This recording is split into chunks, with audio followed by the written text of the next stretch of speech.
Thank you, Anarita. So thank you all for attending. Today we have Ethy, USDA ARS scientist from Corn Insects and Crop Genetics Research Institute, Ames, Iowa. So Ethy has had a diverse and impactful career in exploring, visualizing, and managing genetic, genomic, and gene function data for plants.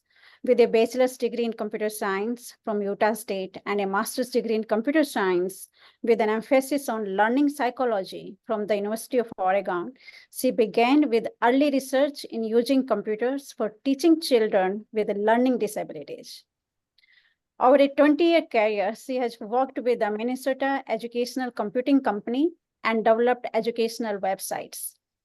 A project on disease resistance genetics in tomatoes sparked her passion for making research data accessible.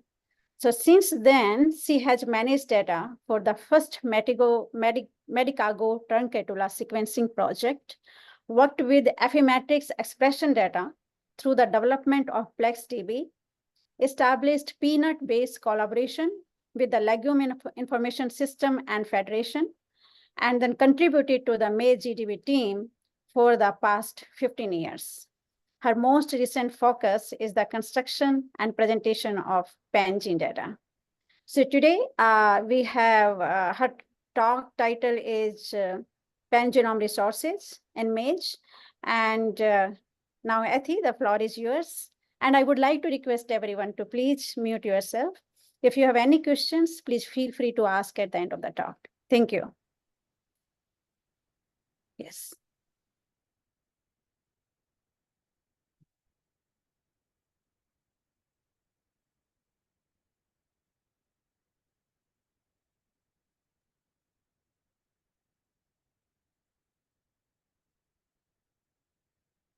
Ethy, I think you are. Ethy, you're muted. Yeah.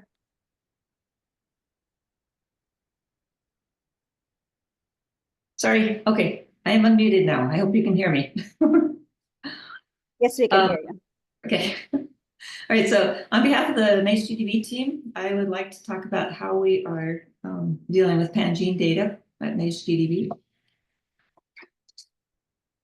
I have two objectives for this talk, and one is to show what we have done thus far, and I'd really like to get feedback on, get some new ideas of additional things we can do or better ways that we could do what we're doing. We have a paper out last month, it was published last month, and the citation is, my link is below. So I'm going to start by defining terms. Pan-genome tends to mean different things to different people in different contexts. So to me, a pan-genome is a set of all of the unique sequence across multiple assemblies for multiple individuals within a species or a clade. So all of the sequence, not just the genic sequence. Pan-gene looks just at the genic sequence, and this is the set of a pan-gene is the set of all gene models across multiple annotations that correspond by position and homology. And generally what you expect that you have when you're looking at a pan-gene are alleles or variants of a single gene. So why are pan-genes valuable for maize and of course for most species? Well, maize in particular, it's a very, very diverse species. There is as much genetic variation between some of the maize cultivars as between humans and chimpanzees. So obviously one reference assembly and annotation is not going to capture everything.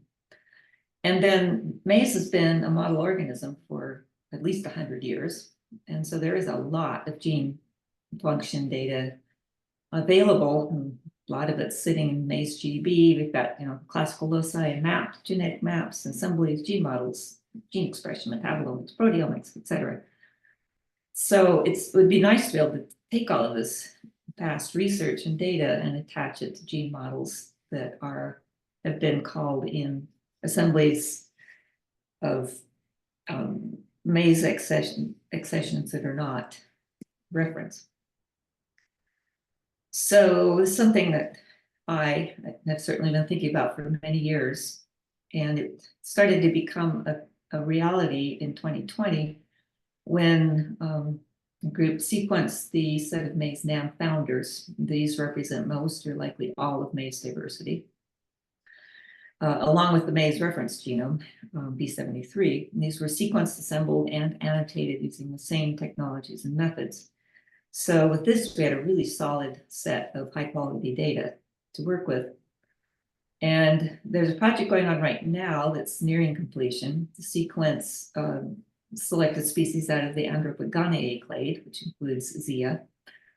And among these individuals that are being sequenced, this Teosinte, which is the ancestor to maize, and a few other species within the Zea genus are have been sequenced and annotated, and assembled and annotated.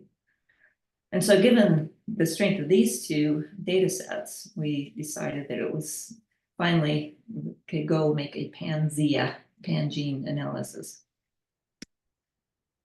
So for the analysis, as we were considering how to do this, our objectives were, we wanted to be able to include all or at least most of the data sets that we host at MaizeGDB. Currently have 104.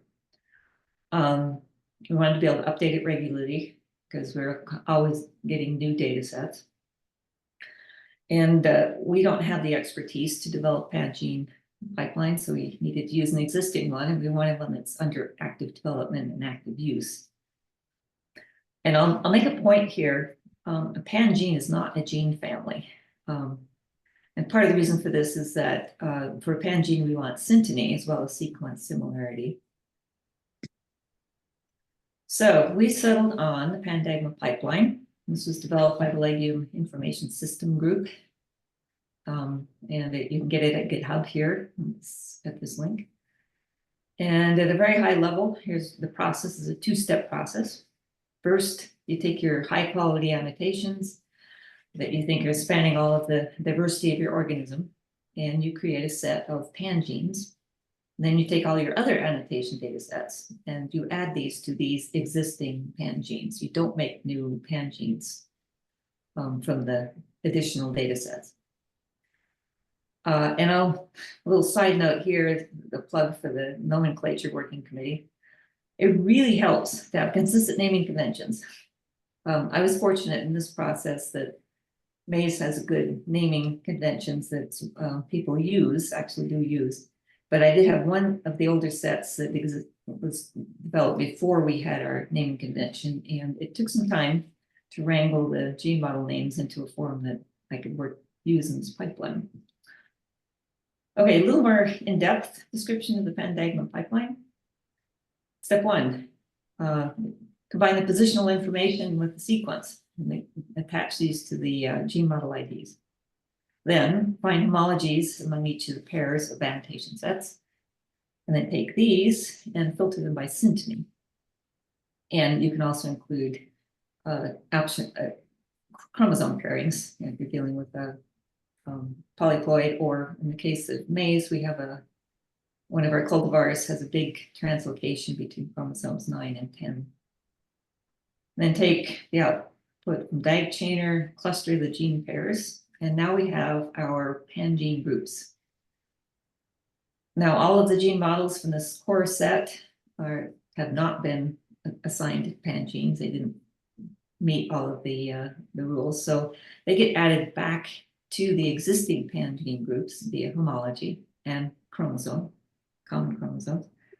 Then all of the extra annotation sets are processed, and they are also restricted by common chromosome, and they are fitted into existing groups. Then an exemplar sequence for each pan-gene is identified, and was chosen to choose a exemplar gene model rather than a consensus rather than calculating consensus sequence, because it appears to be a bit more accurate representation of the entire pan-gene than a consensus, which I guess has to make a lot of compromises among the members. And then finally, a consensus order of the pan-genes is calculated. Okay, so after a few months of working on this, we got our data, and then the question was, how do we present it? And here we had some objectives. We want to take all of this rich gene-related data and attach it to pan-genes. We wanted to provide researchers multiple ways of exploring the pan-genes. We wanted to be able enable researchers to explore sets of pan-genes. And because no pan-gene pipeline is perfect, we wanted researchers to be able to explore the individual pan-genes and decide for themselves whether or not they were accurate. And we are encouraging people to submit error reports, and so that we can examine these errors, see if they really are errors, and see if there are some ways that the pipeline can be improved.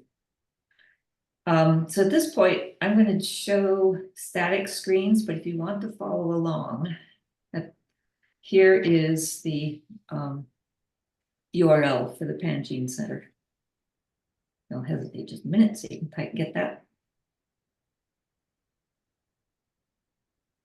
Okay, so here's the data center homepage, and it's very long.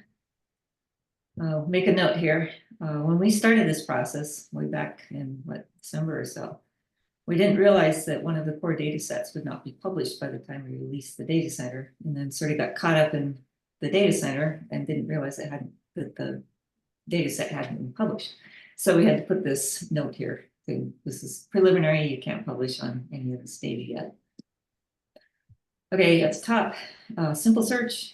You use this typically if you're looking for a specific pan-gene. You can use a gene model or a locus name to find its pan-gene, or if it even is in a pan-gene.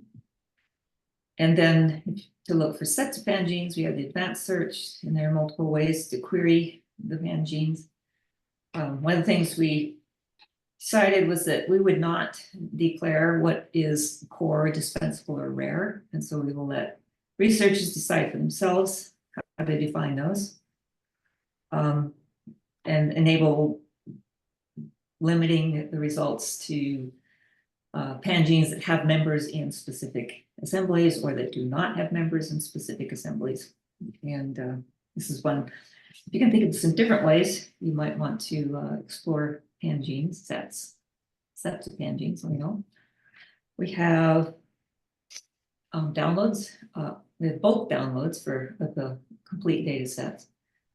You can also, if you have a set of gene models, you want to see the pan-gene exemplars, you can get that through this form. We have a phylogenetic tree that shows relationships between all of the assemblies that were included in the analysis. And then down at the bottom of the page, NCBI has some really neat comparative viewers that I highly recommend you go look at if you haven't seen them yet. And then there's some in-depth information about the analysis and definitions. Okay, now I'm going to show a record page. And again, you can follow along by using this URL, just tack LG1 on the end.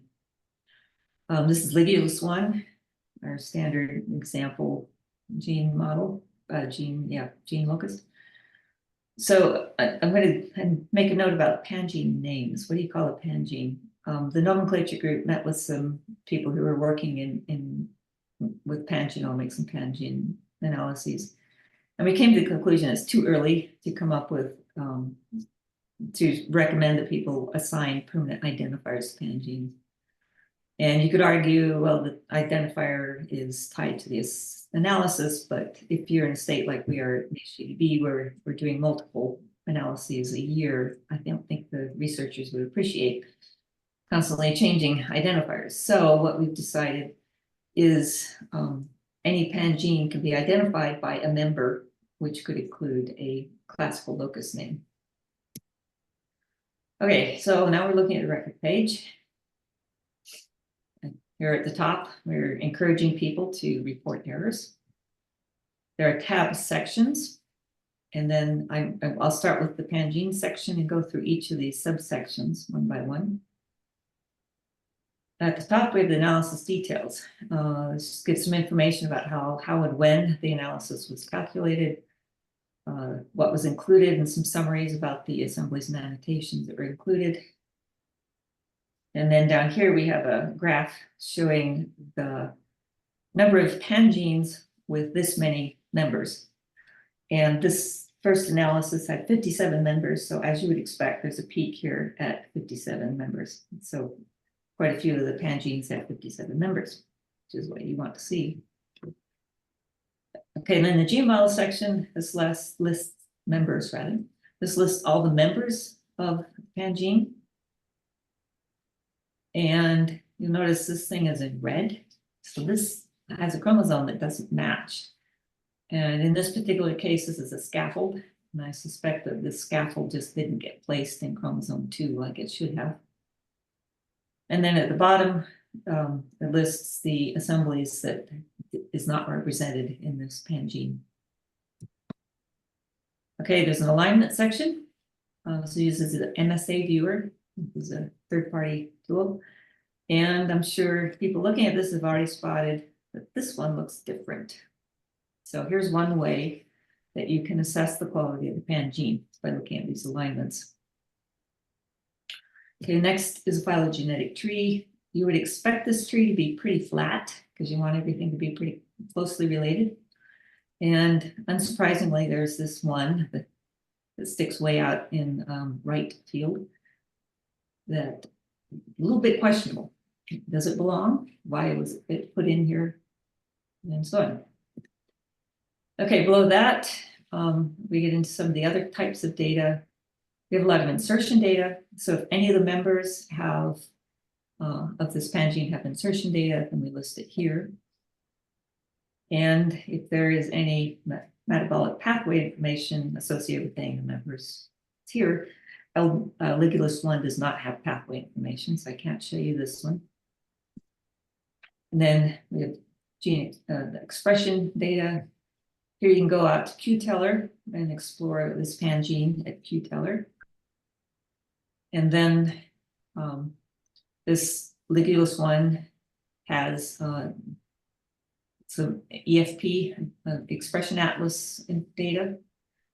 And this is the EFP browser. It's been around for several years, but I still think it's a pretty cool thing. It shows tissues that this gene is expressed in. And unsurprisingly, it's given it's ligulus, it's in the leaves. Okay, and then there's protein and proteomics. It says several bits of information, proteins. You know, if there are any of the members that have been attached proteins in the MaizeGDB database, these are listed here. If we've got any proteomic data for any of the members, that's listed.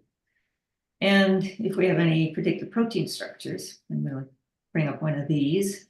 This is using the AlphaFold protein structure prediction. And you get, if you open this up, you get an interactive view of the protein, which is very, very cool. Below that, we've got SNPs and traits, and then function. And this section, I think I need to work on. This is typically really long, takes a bit to figure out what's in there. And I would like to come up with a view that's a little easier to digest, but for the moment, it's just a long list. Sequence, this is for the exemplar. So you can grab the sequence and go blast it against something if you want, or whatever else you want to do with it. Downloads, again, another link to the bulk downloads, and then you can get sequence or alignments for the members of this Pan-gene. And specific links to the comparative viewers at NCBI where you can explore this Pan-gene there. Okay, and then just a few more things. Some of the Pan-genes are associated with multiple loci. And if that happens, you'll get a tab for each one. And then there are some preliminary, I'm not sure how accurate they are, tests to see maybe there's some problems with this Pan-gene. And if that happens, you'll get things like the red locus tabs up top. These are questionable for some reason, and then a red alert that explains why there are some questionable things in this Pan-gene. Okay, and then the locus tab just gives basic information about the locus, and if you want to see all the gory details of everything we know about this locus, you can go out to the locus page. Okay, now I'm going to take a chance and do some live demos. The Genome Context Viewer is developed by, again, the Legume Information System, and is available on GitHub. And I'm going to just give a quick overview of it here. And I hope you can still see what's going on here. This is our friend Ligulus one, genome context. I'm going to come down here, but I'm going to show it in full screen because it's easier to see it. Okay, so what you're seeing here are pan-genes, not genes. And although it's hard to see this thing right here, this is the pan-gene that we are interested in. The colors are randomly chosen, and unfortunately, brown was chosen for this pan-gene, and you can't see that there's a dark black line around it. So each of these are different pan-genes, and you can see that upstream of our pan-gene, it's pretty consistent. Downstream, it's a bit more messy. This looks like there's possibly an inversion here. And as you go down, the similarity drops off pretty quickly. The most similar at the top. And then you get some down here that are saying, are these really done? Are these correct? So here's another way that you can check to see which members of this pan-gene you trust. And then I want to show you something that doesn't exist yet, because it's in development. And I'm still producing the data, so this is spotty. But this is protein domains. I wanted to be able to compare protein domains across the pan-gene. And it looks like this. So here are all the members and their protein domains in order. Sometimes they're repeated. There doesn't appear to be the case in this one. I color them by domain so that you can quickly see where things match and where things don't match. And then down at the bottom, this is a list of all the protein domains that were found in this pan-gene. You can go out to PFAM to get more information about them, and then there's a description. I'm hoping this will be ready in July, but it's taking a very long time to generate the data. So we'll see if I'm able to get it out by then. And then something else I'm just starting to play with, this will not be available in July, is if you look at this gene, this is KCS3, not Ligulus 1. It's got a lot of members. What do you do with this? How useful is this? Might it be more useful if you say just only look at the NAM founders in B73? They choose that, and then you're dealing with a lot fewer members. Or maybe you really want to just narrow into Panzea, depending, the grasses. And then you get an even smaller set. One concern I have with this is I will decide what sets that people want to see, but people will invariably want to see different sets than what I come up with. So I'm trying to think of a very easy, clean way to allow people to choose, build their own sets basically here. So this probably will not be ready in July, but I am eager to, if anyone has ideas for how to do that, I'm eager to get some feedback. Okay, back to the talk. What's next? Well, I'm still looking for ideas and advice and improvements so they can improve the accuracy of, or improve the presentation of the pan-gene membership. And I want error reports so that we can improve the pan-genes themselves. I will be rerunning the analysis, I hope this summer, maybe not till fall, because we're getting some new assemblies in that are important and likely to be very high quality. So many thanks to the MaizeGDB team, particularly Maggie Woodhouse, without whom none of this would be possible. I should also be thanking Arun, I can never pronounce his last name, who did most of the annotations that went into this. The Pandagma team, Stephen Cans, Nathan Weeks, Chunya Lee, Joel Berenson, and then, of course, the teams behind the NAM Founder Sequencing Project and the Pan-Endopagana project. And like I said, Arun was a major force in both of those projects. So now I am ready for your suggestions, criticisms, questions, what have you.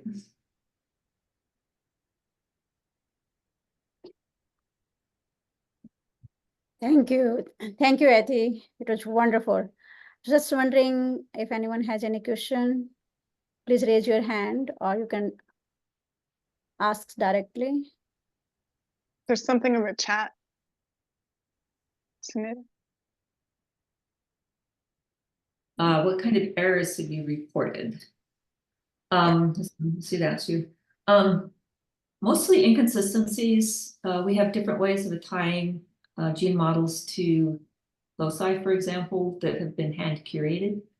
And in some cases, the pan gene has been attached to a loci that our hand data suggests is incorrect. So there's one example. Another is if you've got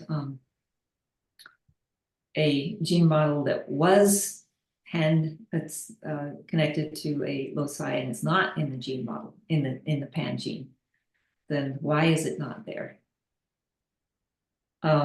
Let's see, Lenore, how long does it take to run it? At least a day. It's pretty long.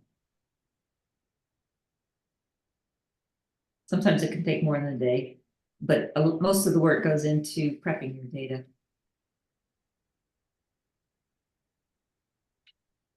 Doreen. Yeah, please go ahead. Great job, Ethy. It's amazing to see the work that you guys as a team can do, especially with the limited number of people you guys have. I was curious, the discussion earlier about the decision, it's too early to have pan-gene identifiers. I feel and somewhat agree with that. But have you guys been thinking about what you might just use as internal identifiers? Because while there's an issue with nomenclature, right, still for tracking and some of the other stuff you're going to want to have. So are you guys just using some sort of random number thing? Or we do have an internal one. We try not to show it, but it shows up in bulk downloads, for example. And it's based on the number, which version of the data set, and then it's numbered sequentially. But we have to have a handle for the pan gene. We have this handle. As you run if you run it on a new version, is it incremental or is it start fresh each time? The naming? Yeah, the naming. So starts as you add, so you have 100 genomes now, and you get another 50 genomes in, and you go to add to the set. Is it incremental to build, or is it de novo each time? I see what you're saying. It is possible to add them. That capability is in Pandagma. And I think when we are comfortable with our pan-gene sets, that is what we will do. But initially, as we are working through how they look, how accurate we think the pan-genes are, the next run will be de novo. If we decide we really like it, then subsequently we will just add to the existing pan-genes. But I'll make the note that this Maize presented some new problems that the legumes did not, interestingly, even though legumes are polyploids. So there's still some wrinkles that we've have ironed out and likely will continue to work out. Thank you. Maize is hard. So Leonard, you have a question. Sorry. Hi, Ethy. Awesome. This is so beautiful. I'm so impressed and awestruck. I had a question about, you were showing like a section on, it looked like Go functional annotations that were assigned based to specific members of the pan-genome set. So how do you do that to that level of specificity? I mean, that's kind of really impressive to say, these do and these do not have that function. Let me bring one up. Yeah, this is data that is in MaizeGDB associated with various gene models that are in the pan gene. We'll get LG1 back here. Function is here. Oops, what? Oh, I know it was there. that was my development server. There we go. So here's the gene models. This has been attached to all of the NAMs. Have been, I think it was Interpro scan that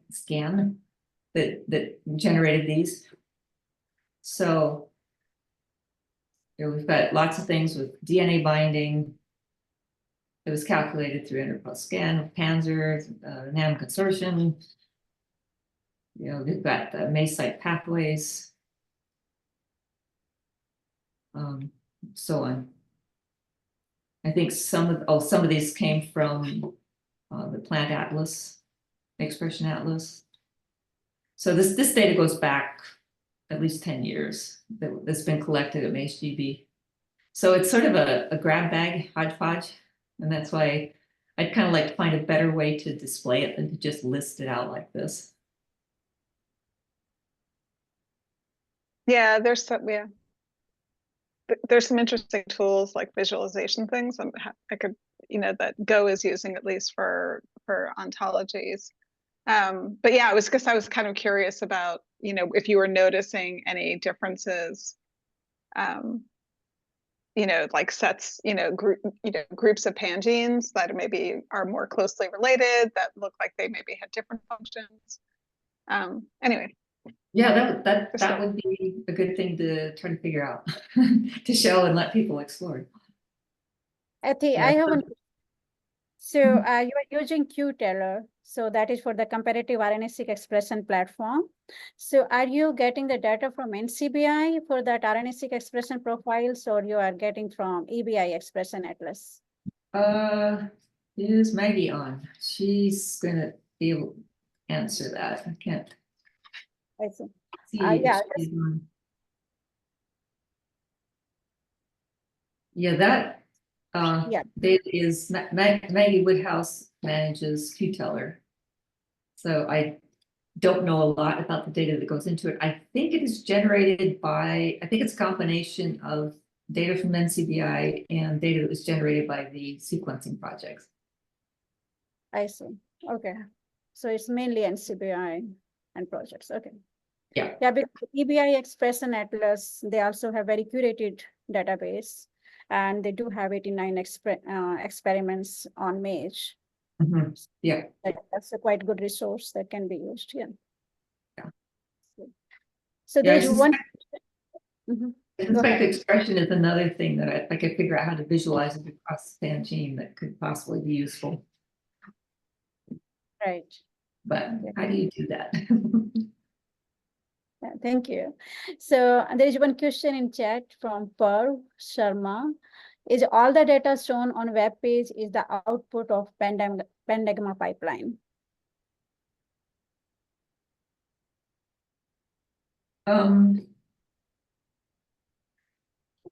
That's a good. Let me think about what the answer to that is. So well, yes, except for all of the data that's attached, like the insertions from here down, from insertions to function. This set is in the MaizeGDB database already and was attached. But the analysis, members, alignment, phylogenetic tree, well, even, yeah, these are all calculated by the pipeline.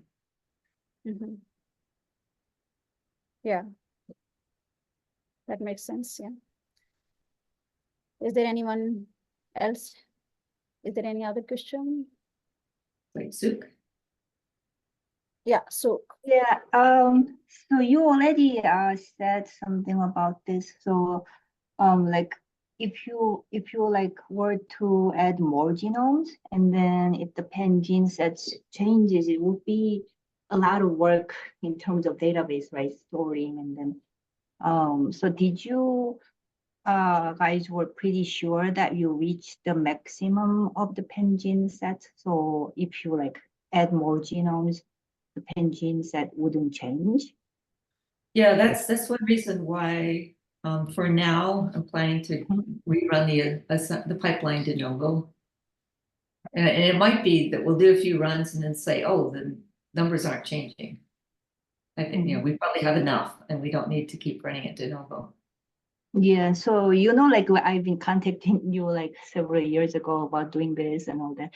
And just we weren't sure if we have that many assemblies for each crop in GDR, you know, so Mhm. you would suggest to wait until we have like good enough variety and diversity to do Well, it? I think the key is diversity more than number. Diversity, yes, yes. Yeah, so if you feel that you've got, you know, a pretty Mhm. good diversity, I'd say, you know, even if you just got, you know, 3 or 4, why not? Yeah, yeah, because we don't want to have like Pan-genes at version 1 and then like version Yes. 2 next year and so much.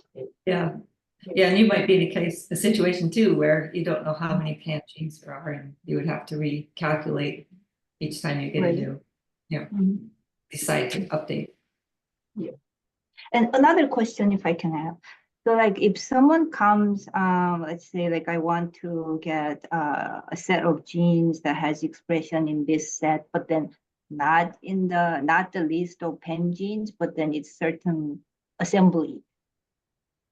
Would it be possible, or if it's like so everything is attached to pan gene set, pan genes only, and then pan genes are attached to all the genes from various assemblies.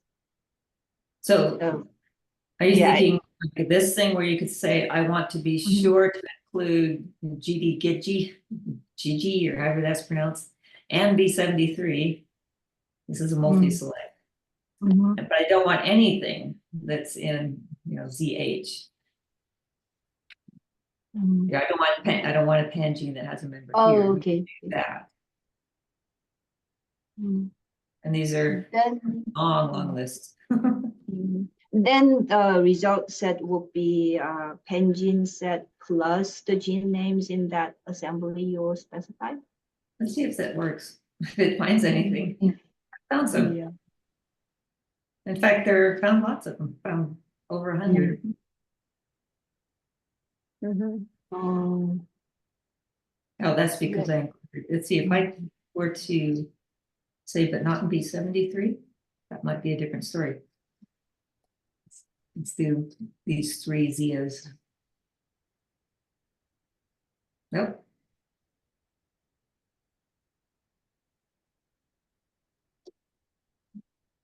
Okay, I see that I have an error in my search. Thank you.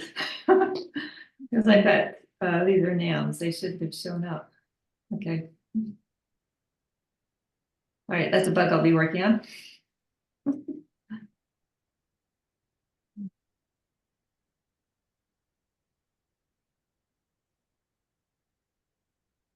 Yeah. Thank you. So thank you.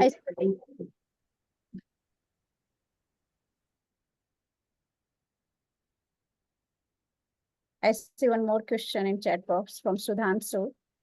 Do you have cases of gene models belong to the same pan gene but different gene families? That's, since I'm starting to work on the gene families, that's a very good question. So that's something that once I get some data, that is in fact on my list of things to check.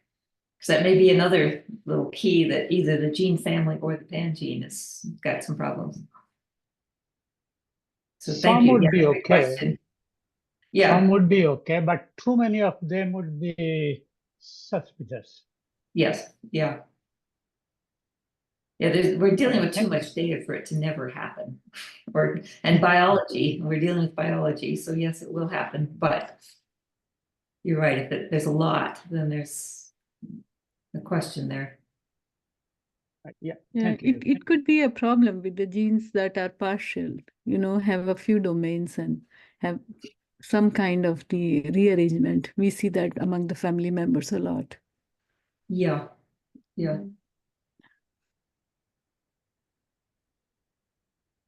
Yeah. Any other question? We do have minutes.